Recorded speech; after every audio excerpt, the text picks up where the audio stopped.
Is Sniper Elite Resistance worth our time? We're about to find out. Welcome everyone to episode 215 of 1 Hour, 1 Decision, 1H1D. I am Chris. And I am Tom.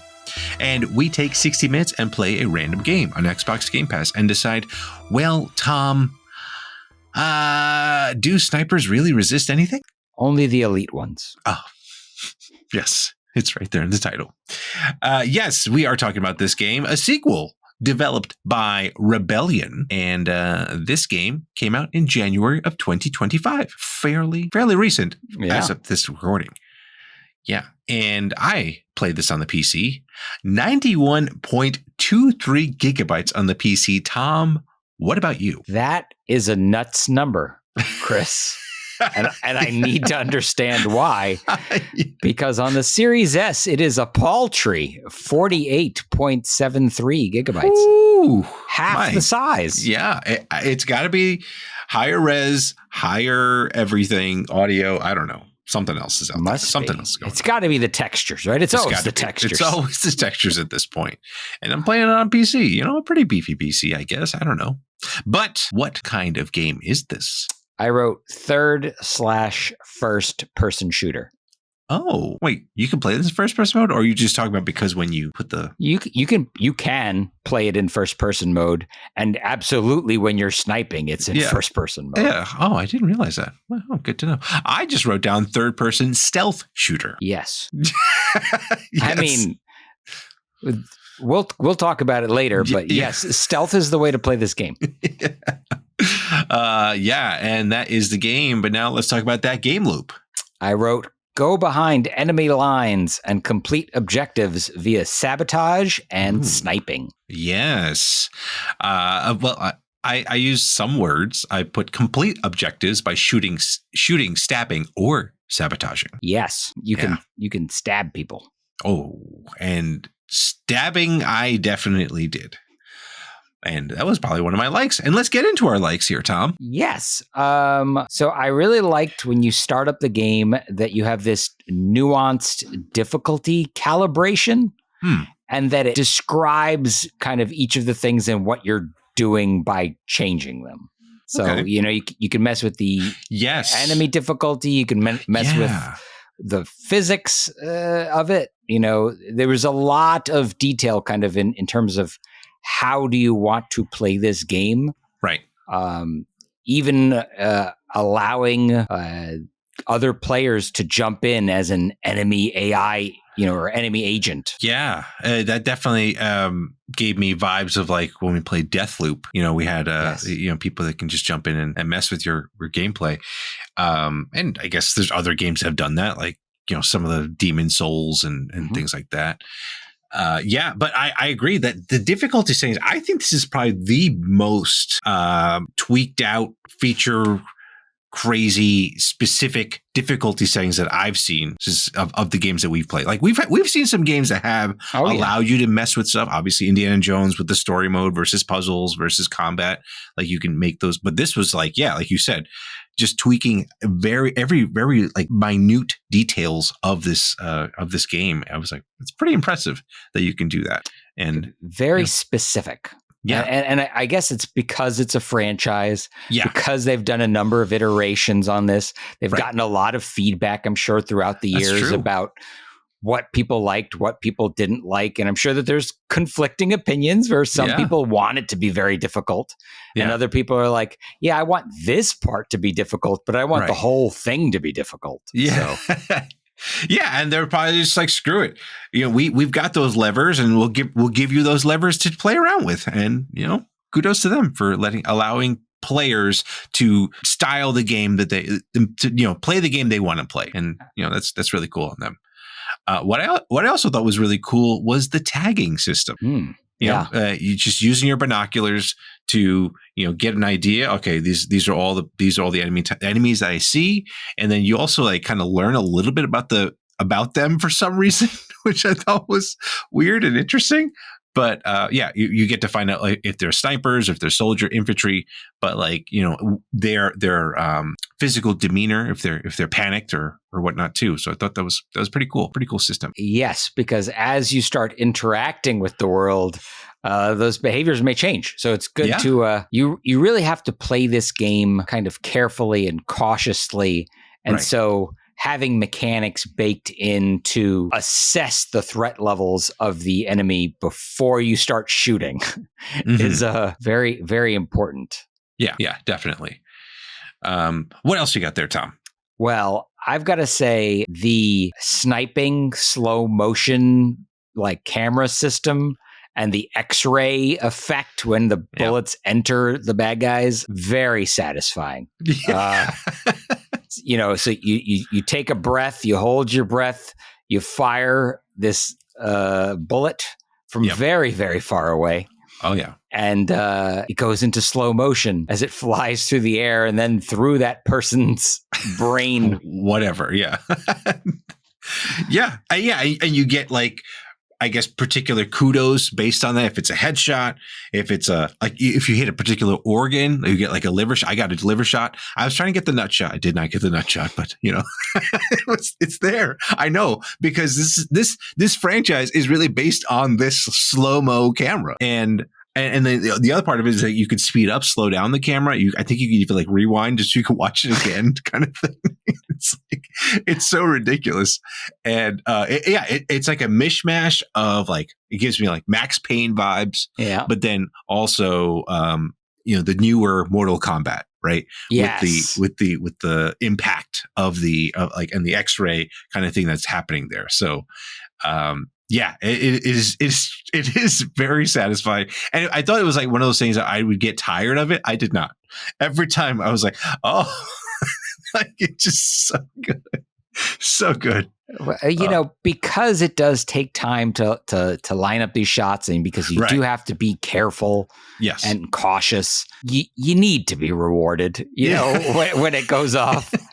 And so I was very pleased by that. I took a shot and took two guys out with the same bullet. What? And that was pretty awesome. That's awesome. Because the bullet exited the first person and had been deformed and took a slightly different path. It wasn't just a clean straight line. Oh, wow. And so that was pretty awesome, because I was like, I wonder if, is this going to go clean through this first guy? Probably not. I mean, it's a high caliber, but still. Yeah. And so when I lined it up, I was like, let me try to hit it in such a way that even if it goes off a little bit, it won't just go totally off. Right. But they were thankfully standing so close together. It went out really cool. One guy's head and into the other guy's head. So I was like...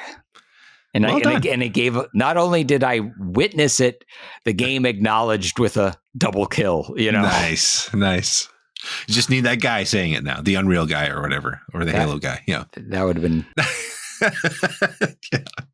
The other thing, I was surprised that there is co-op in this game. Yeah. I was like, okay, so you got just two snipers just going at it, going to town on these Nazis. I was like, okay, pretty cool. I'm down with that. And I think you and I both wrote in our likes here, there are a lot of different modes in this game. Yes. I must say. Yeah. So besides the co-op, you can play the campaign both alone or with a friend. You also have a survival mode. And then you have what I think is extremely cool is the Axis invasion, where you take on one of these Nazi personas and you get to customize the dude. And then you hop into someone else's game and try to really mess up their day. Right. Yeah. It's very cool. And I guess also kind of terrifying if you have this person drop in and you're like, whoa, what the heck? Like, but you have those like behind enemy lines kind of moments, with that, was that Jude Law, I think was in that movie or whatever. So yeah. So that's pretty cool.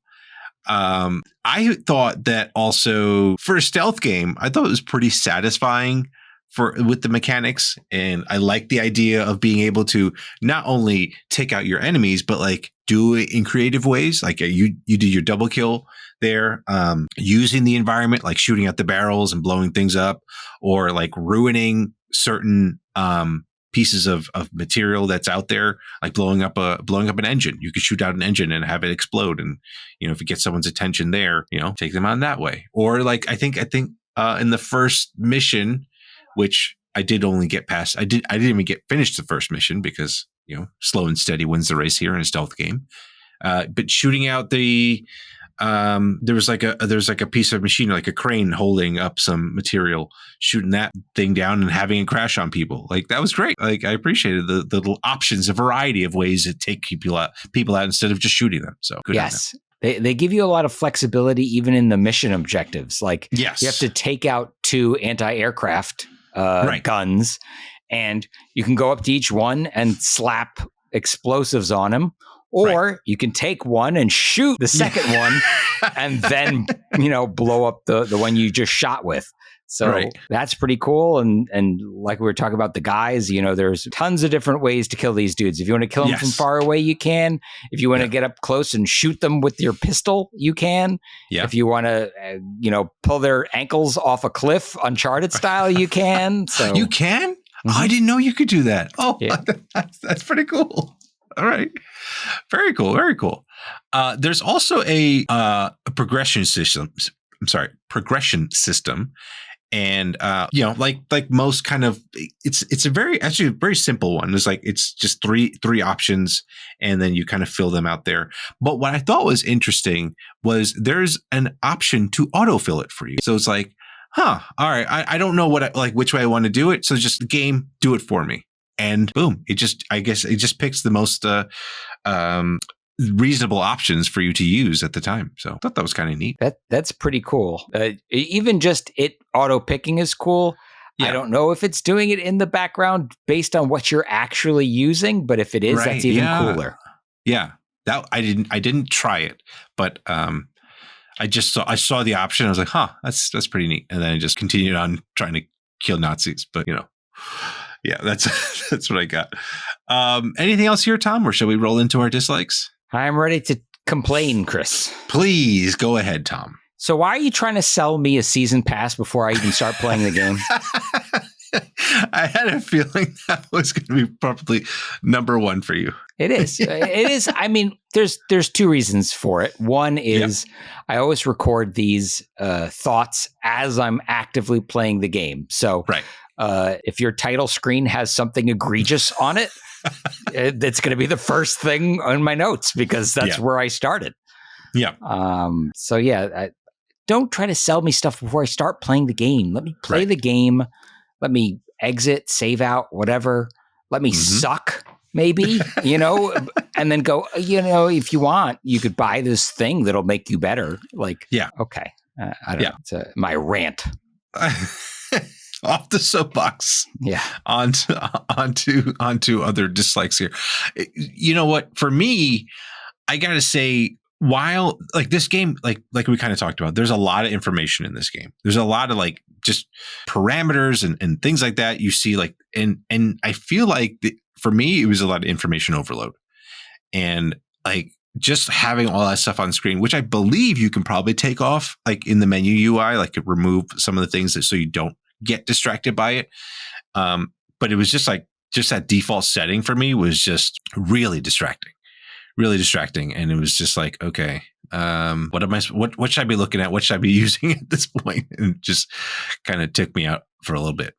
Very early in my dislikes, there's a lot going on and I feel overwhelmed. Yeah.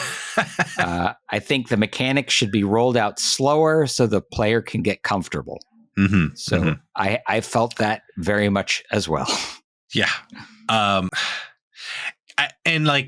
On the flip side of it, because yes, technically this is the first game I've played of Sniper Elite, but it's not the first game. So it's if you're playing this game, there might be the assumption that, you've already played this game. So why bother? Which is kind of what they did with the tutorial part of this as well. You get kind of notifications of things to do, but it's all kind of tucked away also into this tutorial menu. And it's just a bunch of reading and some whatchamacallit, just text, right? And it's nice that it's there. Maybe the other games just didn't have that at all before. I'm not sure. But it would have been nice if there was a legit tutorial. Yeah. Unless I guess the first mission was that tutorial and you just kind of have to figure it out. So yeah, I could tell you, like, I felt like the initial like sniping that it shows you how to do, I think it did a pretty good job of doing that. Mm-hmm. But then like the second that was done and I had to go and like destroy those big guns, I'm like, okay, but like, what do I do now? Yeah. Yeah. It's like, cool, you shot this guy and that's it. See ya. It's like, whoa. All right. It's like, well, we got the sniper part of it out of the way. The elite and resistance, you figure out yourself. Yep. Job finished. No. It was definitely frustrating, but I think it was also like kind of changing my mindset in that way. It was like, okay, they're not going to give me any more instructions. So I have to like kind of fumble my way through this whole experience. And, in a way it did. It worked for me. But the other thing, like this game it has moments where it looks pretty nice. And then there are other moments where it's just like, ugh.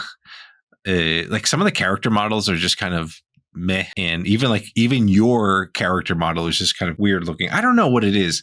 And now that I think about it also, especially I guess it can be kind of gross, but the fact that they do the slow-mo and they show the gun, like the bullet going through and all this other stuff, but then you don't actually see any of the damage on that body. Oh, yeah. You know what I mean? Like they took the time to do that slow-mo stuff, but then it's like the actual body, you don't see any of the exit wounds and things like that. It just fall to the floor. Yeah, that's a good point. I think that's kind of disappointing, especially since like you feel like they took all that time to do that because it almost feels like they've modeled the characters, the enemies with all that stuff in there. So it's like, let me see all the guts and gore. Give me that like hardcore option, so to speak. And it's just kind of left like that, which I thought was kind of unfortunate. Yeah, and considering how much they let you customize the game at the outset, like that would have been a very easy toggle slider thingy to include. You would think, but and then just if it's a system resource thing, which perhaps it is, you're dropping an awful lot of guys. Like it's not just like go in and shoot 3 guys. Like no, you're killing tons and tons of guys.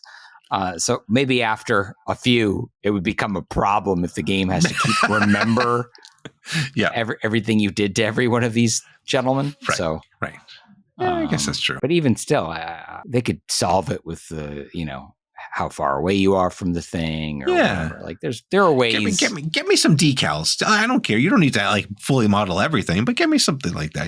Show me my progress, my work. Show me my work. That's all.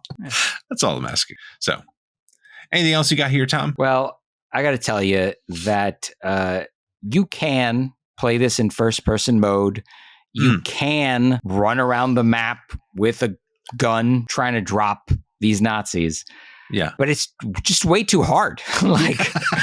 like they give it to you as an option. Like, oh yeah, you want to play the game this way? Go ahead. Yeah. It's basically impossible.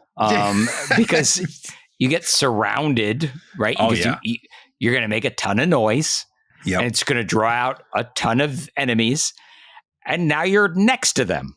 So you do not have the space and the time that you need to drop these guys before 2 other guys drop you. Yeah.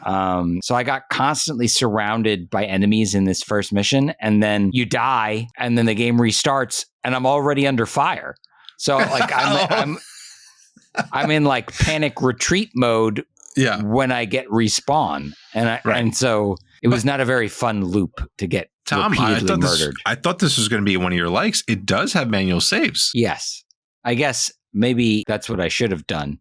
But I felt so, I don't know, stricken or whatever. Yeah. Like I felt like it was never a good time to save. Maybe is the. Yeah.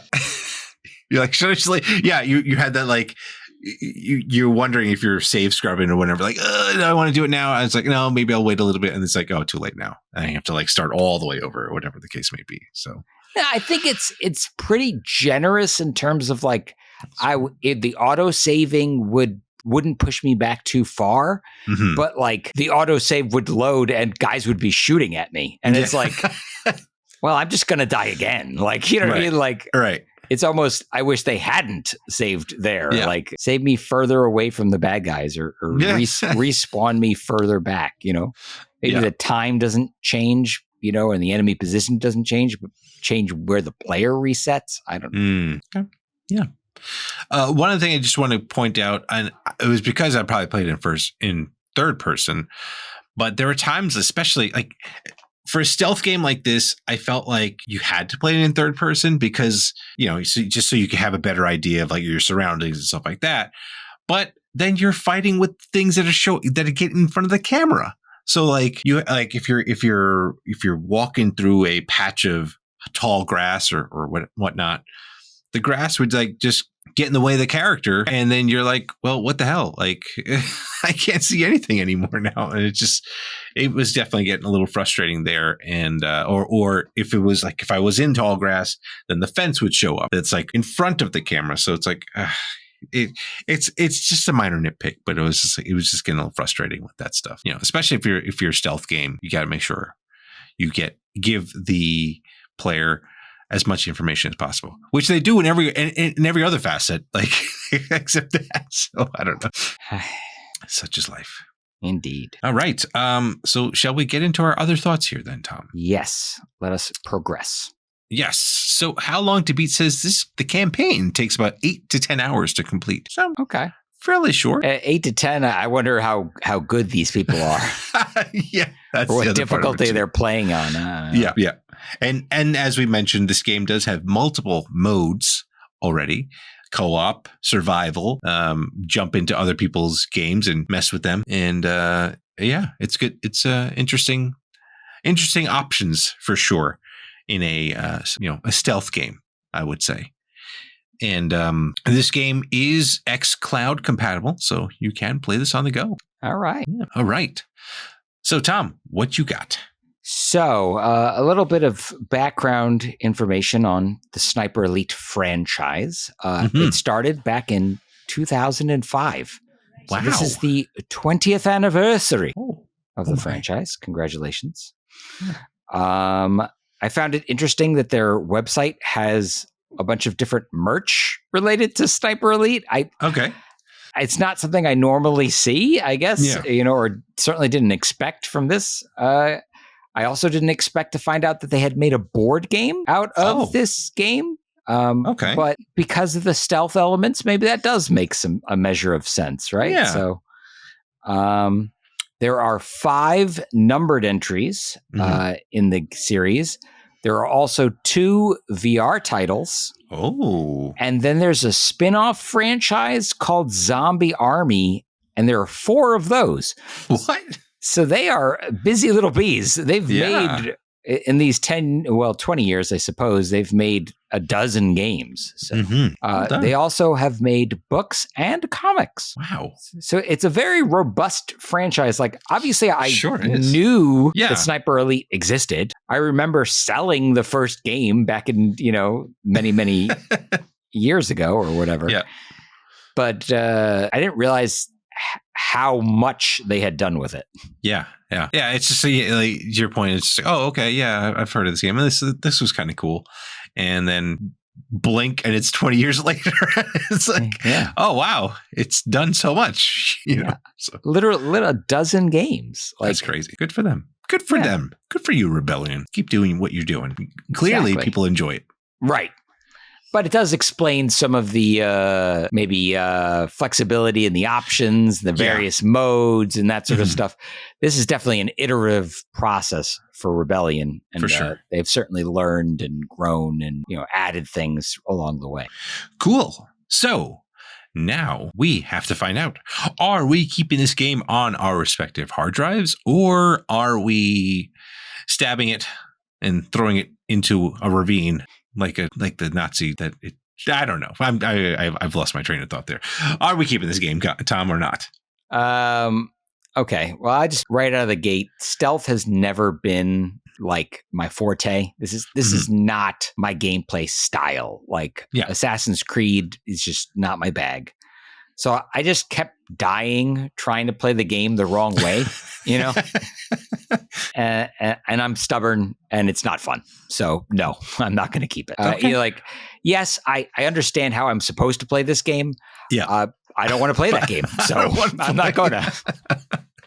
Oh man. So the slow-mo did nothing for you. It was just like, okay, I had those moments and that was it. Yeah, it was fun. It was cool. I don't regret the hour that I spent with it. Sure. But I don't want to do another hour of that. Fair enough. Yeah. Look, this game was a challenging and fun time for me. It gave me like Hitman vibes, so to speak, and a little bit of Splinter Cell. And I enjoyed that. And I miss playing a good stealth game. And this, I think, scratches that itch for me. So therefore, I think I'm going to keep it. Excellent. Yeah. All right. So those are our thoughts. Let us know what you think of this game. Follow us and say hello on X at TC1H1D, on, I guess that's X and Twitter, on Blue Sky at 1H1D, and, on Threads at TC1H1D. And, you can shoot us an email at TC1H1D@gmail.com. And, hey, we play these games on Twitch. Check us out there, twitch.tv/1H1D. And, and you might be watching this on YouTube, and you could send us a comment down below. Is this your favorite Sniper Elite? Or maybe there are others that you prefer more. Or is there another game that Rebellion makes that you think is a better game? Maybe the board game. I don't know. That'd be fun to try out. Maybe. Yeah. I don't know. But 1H1D is part of the QTB network. And if you like any great gaming content, they're back on Twitch doing their thing there too. Check it all out at quitthebuild.com/network. Now, Tom. Yes, Chris. Do we need to find out what we're playing next? It is not random. It's not random, as folks, we are going to be checking out the first hour of Avowed. I wish that I had a word for that. Like, I was like, can I turn that into something? I struggled. I failed. Yeah. Well, we're going to be checking out Avowed, but we won't be checking it out by ourselves. A friend of the show, Dave Jackson from Tales from the Backlog and Top 3 podcasts, will be joining us and giving you all our thoughts. So until then, that is it for this episode. So thank you so much, everyone, for tuning in, and we will catch you on the next one. Thanks, everybody.